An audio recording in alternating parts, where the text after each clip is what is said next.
الحمدللہ رب العالمین والصلاة والسلام علی رسولہ محمد وعلی آلہ واصحابہ اجمعین اما بعد قال اللہ تعالی اعوذ باللہ من الشیطان الرجیم بسم اللہ الرحمن الرحیم یرفع اللہ الذین آمنوا منکم والذین اوتوا العلم درجات وقال تعالی وَإِذْ قَالَ مُوسَى لِفَتَاهُ لَا أَبْرَحُ حَتَّى أَبْلُغَ مَجْمَعَ الْبَحْرَيْنِ أَوْ أَمْضِيَ حُقْبًا صدق اللہ العظیم۔ معزز سامعین، محترم حضرات، آج کے خطبے میں تعلیم کے تعلق سے کچھ باتیں عرض کروں گا۔ چونکہ اب اسکولوں کا سال مکمل ہو رہا ہے اور مدرسوں کے سال مکمل ہو چکے پڑھائی کے اکیڈمک ایئر، لیکن اب پھر نیا سال شروع ہوگا تو اس کی تیاری ابھی سے کرنی ہوگی۔ ہمیں علم کی اہمیت معلوم ہونی چاہیے دو لحاظ سے۔ ایک تو دینی لحاظ سے کہ اسلام میں علم کی کتنی فضیلتیں ہیں اور کتنی اہمیت ہے۔ جس چیز کی اہمیت اسلام میں ہے، جس چیز کی فضیلت اسلام میں ہے، مسلمان کے ذمے ضروری ہے کہ اس اہم کام کے لیے ہر قسم کی قربانی دے، ہر قسم کی مصیبتیں برداشت کرے، اور جس چیز کی اہمیت دنیاوی لحاظ سے بھی ہے اس کے لیے بھی مسلمانوں کو حکم ہے کہ دنیا حاصل کرنے کی کوشش کریں، وہ دنیا دین کے لیے معاون مددگار ہو۔ تو علم کی اہمیت دینی لحاظ سے بھی بہت زیادہ ہے، اور دنیاوی لحاظ سے تو ہم سمجھ ہی رہے ہیں، دیکھ رہے ہیں کہ ایک انجینئر ہوتا ہے، اے سی میں بیٹھا ہوتا ہے، صرف دستخط کرتا ہے، وکیل ہوتا ہے، چند کاغذات تیار کر دیتا ہے اور اس پر پیسوں کی بارش ہوتی ہے۔ دوسرا انسان ہوتا ہے، اینٹ و پتھر سر پہ لاد کے ادھر سے ادھر پہنچاتا ہے، پیٹھ پر سامان لاد کے ادھر سے ادھر پہنچاتا ہے۔ اس دستخط کرنے والے کے مقابلے میں جس کو بہت کم پیسہ ملتا ہے، اس دستخط کے نتیجے میں اس کو اس لیے زیادہ پیسہ ملتا ہے کہ اس کے پاس علم کی دولت ہے، اور یہ زیادہ محنت کرتا ہے، زیادہ خون پسینہ اپنا بہاتا ہے، پھر بھی اس کو زیادہ پیسہ اس لیے نہیں ملتا ہے کہ اس کے پاس علم کی دولت نہیں ہے۔ یہ دنیاوی لحاظ سے علم کی اہمیت ہم سب اپنے سر کی آنکھوں سے دیکھتے ہیں، اور دینی لحاظ سے تو اہمیت ہے ہی ہے۔ دینی لحاظ سے علم کی اتنی اہمیت ہے کہ علم میں کسی مقام پر ٹکاؤ نہیں ہے۔ اسلام میں علم میں کسی مقام پر ٹکاؤ نہیں کہ آپ نے اتنا علم حاصل کر لیا آپ علم میں کمپلیٹ ہو گئے، ٹکاؤ نہیں ہے۔ اللہ تعالیٰ نے رسول اللہ صلی اللہ علیہ وسلم کو دعا سکھلائی، رب زدنی علما، یا اللہ میرے علم میں اضافہ کر۔ اللہ کے نبی صلی اللہ علیہ وسلم کو اللہ تعالیٰ دعا سکھا رہے ہیں، اور نبی صلی اللہ علیہ وسلم کے ذریعے سے امت کو یہ سکھایا جا رہا ہے کہ امت اپنے علم میں ہمیشہ اضافہ کی کوشش کرتی رہے۔ حضرت ابراہیم علیہ السلام اللہ کے نبی ہیں، حضرت اسماعیل علیہ السلام اللہ کے نبی ہیں، کعبہ کی تعمیر کر رہے ہیں، اور تعمیر کے لیے پہاڑ سے خود پتھر لے کر کے آتے ہیں۔ ان کو یہ معلوم ہے کہ یہ نیک کام ہم کر رہے ہیں، اس کے نتیجے میں ہماری دعا قبول ہوگی، تو جو دعا مانگی وہ علم کی دعا مانگی، ربنا ارنا مناسکنا، یا اللہ ہمیں ہمارے مناسک حج کے طریقے سکھا دیجیے، یہ دعا مانگی۔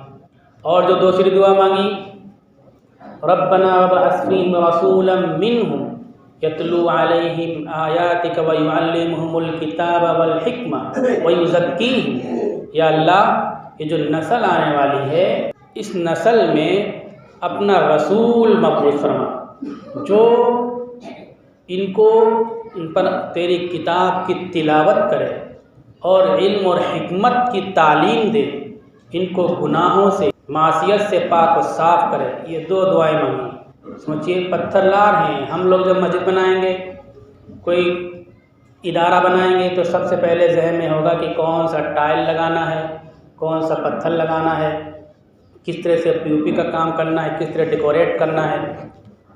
سارا کام خود کر رہے ہیں، لیکن مانگ رہے ہیں کیا؟ علم کی چیز، اور معلم اور ٹیچر مانگ رہے ہیں۔ اسے پتہ چلا کہ علم میں ٹکاؤ نہیں ہے، جماؤ نہیں، بلکہ بڑھوتری کی ہمیشہ امت مسلمہ کو کوشش کرتے رہنا چاہیے۔ ہم نے 2 آیتیں تلاوت کی۔ پہلی آیت میں حضرت موسیٰ علیہ السلام کے واقعے کا بیان ہے۔ موسیٰ علیہ السلام ایک مرتبہ لوگوں کے درمیان تقریر فرما رہے تھے، وعظ فرما رہے تھے۔ تو مجمع میں لوگوں نے پوچھا کہ زیادہ جانکاری رکھنے والا کون؟ اس مجمع میں زیادہ جانکاری رکھنے والے موسیٰ علیہ السلام تھے۔ موسیٰ علیہ السلام سے زیادہ جانکار اس مجمع میں کوئی نہیں تھا، علم والا کوئی نہیں تھا۔ تو اس مجمع کے لحاظ سے موسیٰ علیہ السلام نے کہا کہ زیادہ جانکاری مجھے ہے۔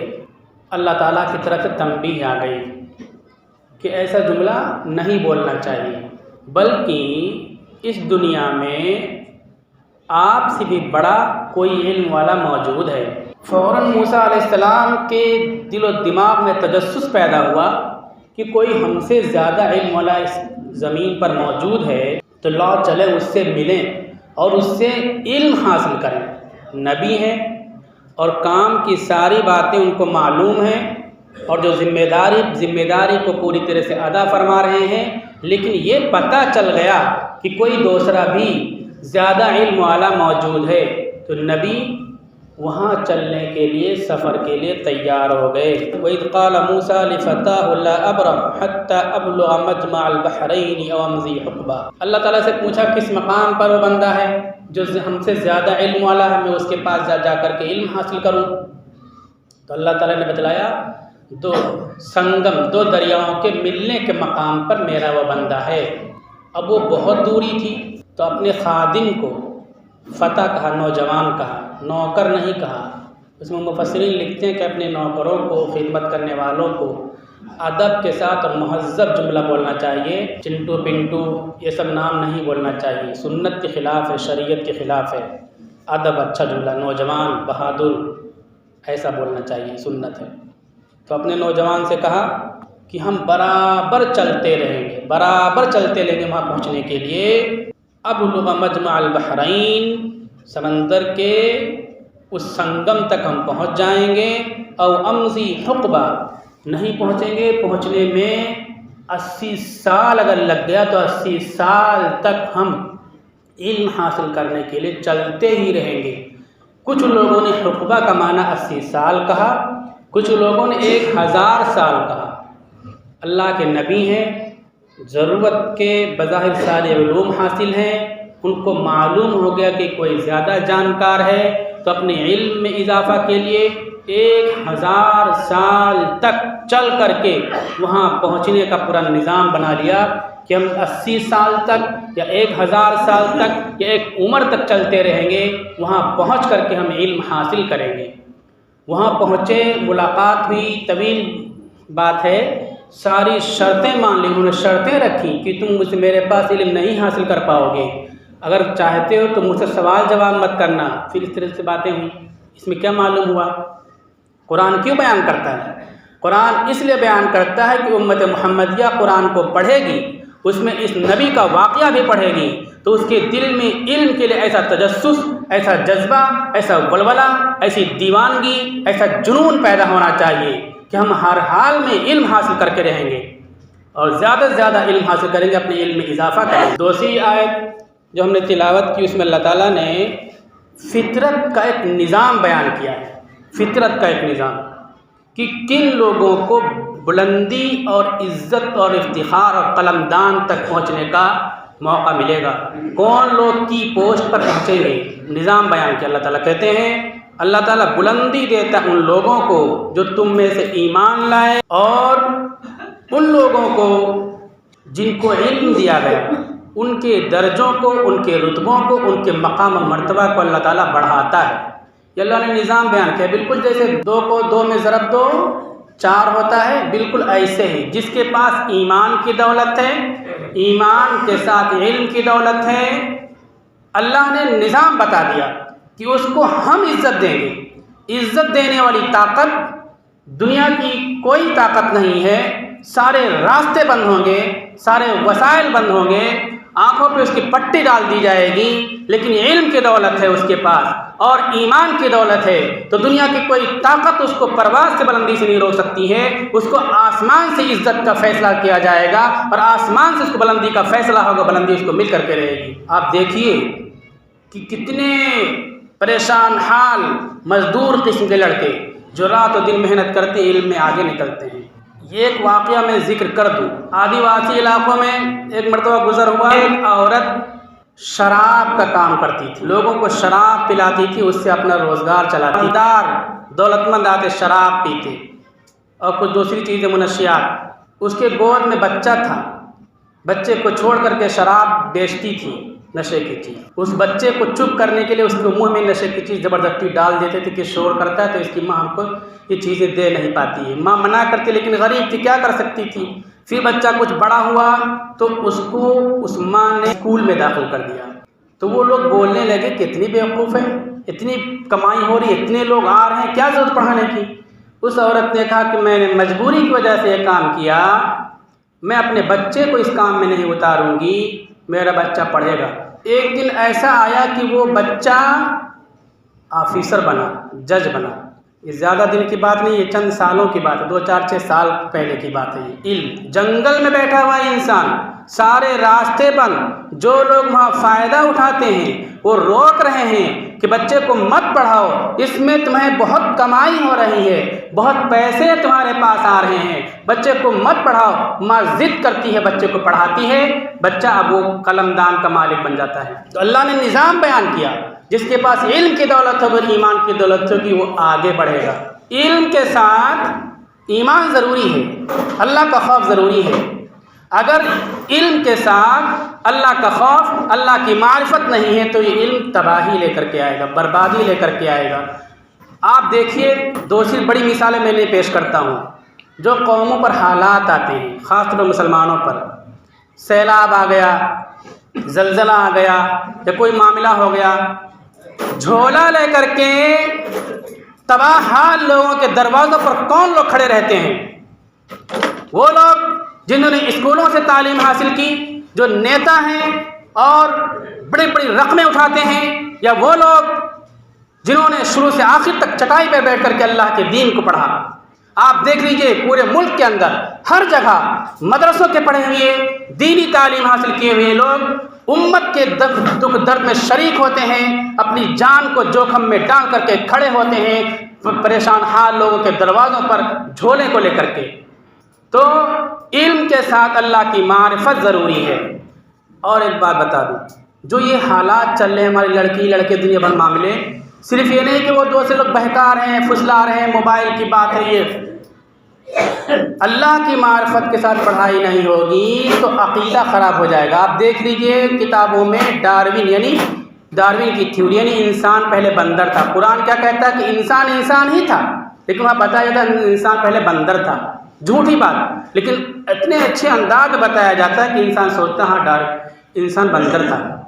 فرائڈ کی تھیوری پڑھائی جاتی ہے، اس میں یہ ہوتا ہے کہ عورت مرد ہمیشہ ساتھ ہی رہیں، اس میں نکاح اور حرام حلال کی بات نہیں ہے. یہ جانور ہیں، ایک دوسرے سے کھنچتے ہیں، ان کو خوشی حاصل ہوتی ہے، اس لیے شروع سال سے لے کر کے آخر تک کلاس ساتھ میں لگے گی، ساتھ میں کھیلیں گے، سوئمنگ پول میں ساتھ میں جائیں گے، ساتھ میں ٹہریں گے، تفریح کریں گے، کوئی روک نہیں ہوگی. یہ پڑھائی جاتی باتیں.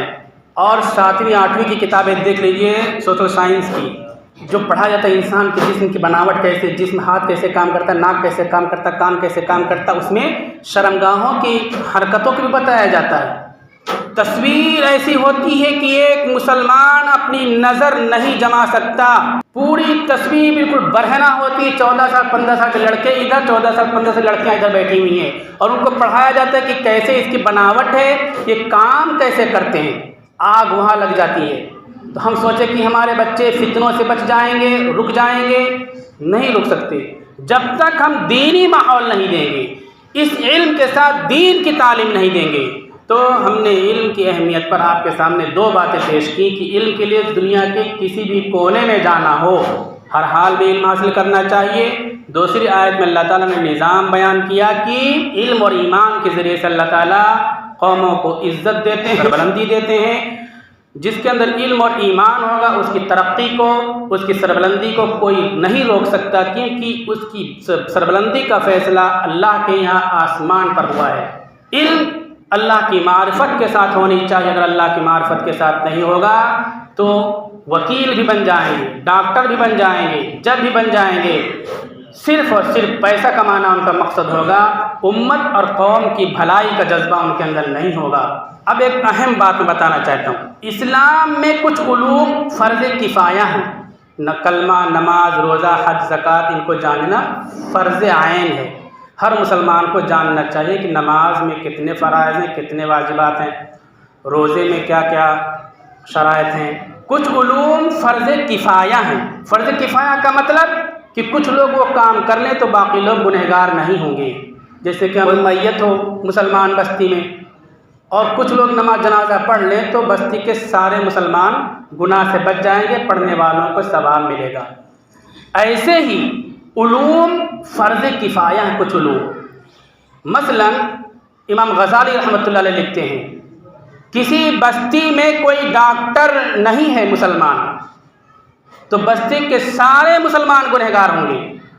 اس وقت جو بڑی ضرورت ہماری ہے، ہمارے پاس وکیل نہیں ہے۔